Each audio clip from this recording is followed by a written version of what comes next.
Well, friends, this was an interesting week for your pastor. As one of the members here knows, Matt Winters also had the fortune of being called for jury duty this past week.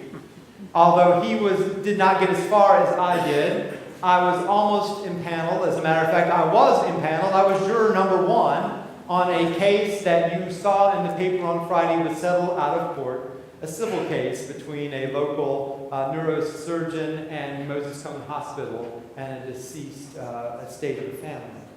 I'm grateful I wasn't assigned that case and it did not go to trial because we were assured that it would last 6 weeks. Catherine's grateful too. But what was wonderful is that Matt and I began to try to strategize and brainstorm what sermon series might be like from life inside the jury box. And we decided there was lots that the jury box could teach you about faith. And I think I'm going to actually go that way in the next few weeks in my sermons, but not today. Today I had to decide what I was going to preach about in the middle of all of this, and I'd already sort of thought I had an idea, so here goes. Today, I simply want to begin by asking you to reflect on the following question. What do you do when someone tells you something, tells you the truth, so clearly that you just can't stand it? Well, it seems to me that this is the fundamental question that maybe jurors and juries deal with, but it's certainly the fundamental question that is dealt with in the New Testament story that we read this morning. We know that while Jesus was alive on earth, he often said things to folks so clearly, so directly, so truthfully, that they just couldn't listen. And they, being human just like we are, responded in ways that are all too familiar to us. One response is to kill the messenger. That's what happened when Jesus preached in his hometown of Nazareth. Jesus said things to that hometown crowd that they did not want to hear.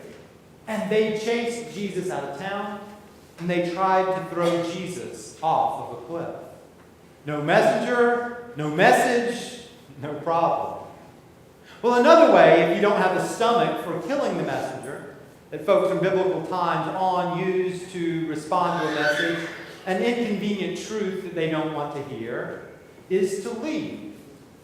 That's what happened when the rich young ruler came to Jesus and asked what he, the ruler, should do to inherit eternal life. And Jesus responded, "Give away all that you have and come follow me." And the young ruler walked away from Jesus, sorry, because he had many possessions. If you don't want to remove the message, then you remove yourself from the message.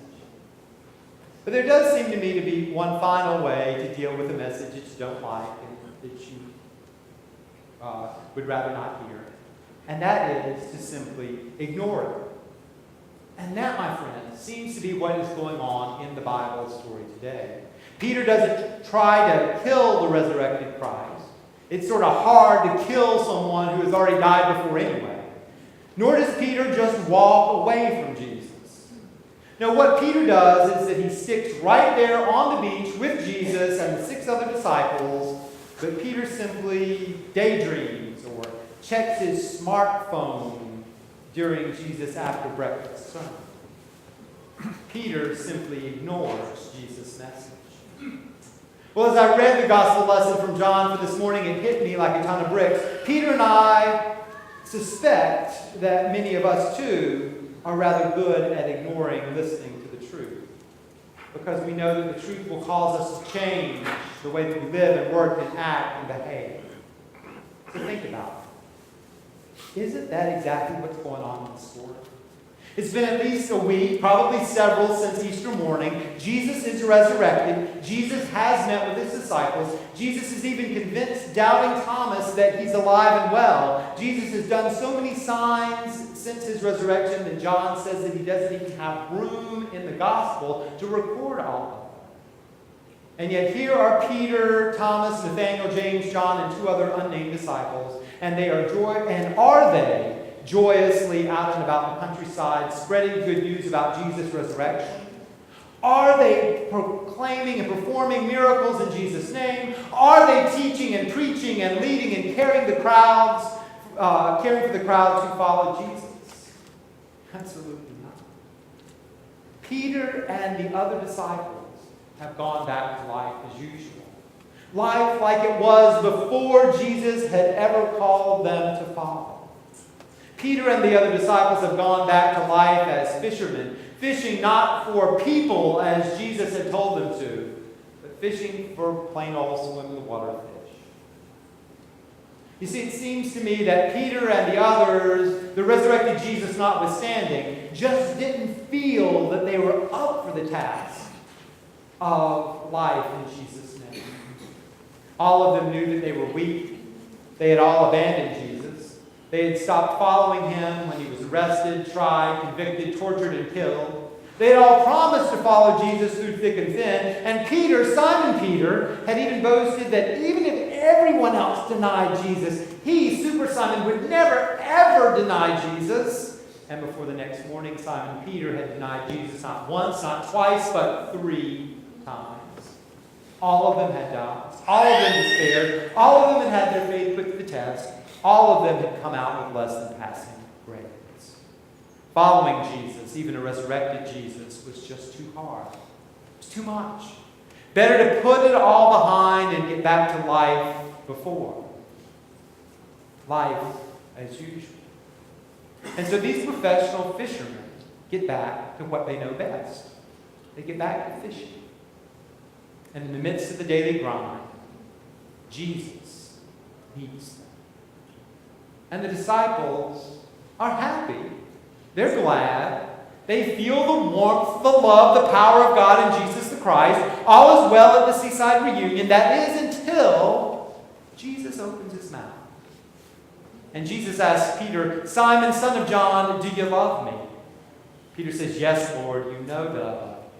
Jesus said to him, feed my lambs.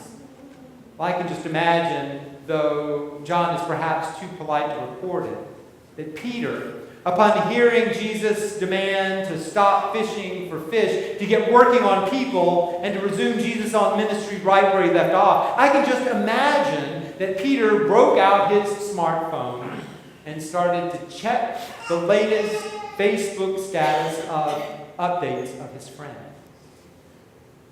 And when Peter tired of this, Jesus patiently asked him a second time, Peter, do you love me?